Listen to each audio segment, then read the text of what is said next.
আচ্ছা দাদা, আপনি জানতে চাইছেন মানে আমার দেশে কোন দল হক, এই তো? মাশাআল্লাহ। আসলে দাদা, একদিকে হলো আমি কারো ভালো মন্দ বিচার করি না, কারণ ভালো মন্দের বিচার করবেন আল্লাহ। তবুও সামাজিক প্রেক্ষাপটে চলতে গিয়ে আপনি ফলো করবেন কোন দলের সৎলোক বেশি, কথা বুঝিয়ে তুলনামূলক ভাবে সেটা।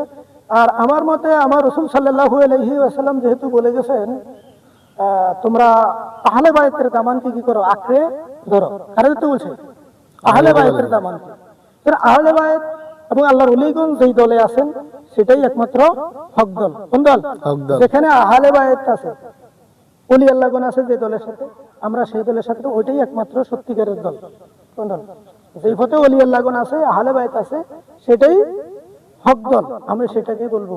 যারা ওলি আল্লাহ মানে না, কোরআন হাদিস মানে না, বা কোরআন অনুসরণ করে না, সত্য বলে না, এবং সুদ ঘুষ দুর্নীতি, কেউ সুদ ঘুষ দুর্নীতি করতেছে বা কেউ খাইতেছে, কেউ সমর্থন করতেছে, উভয় অপরাধী, এদের সাথে আমি নাই।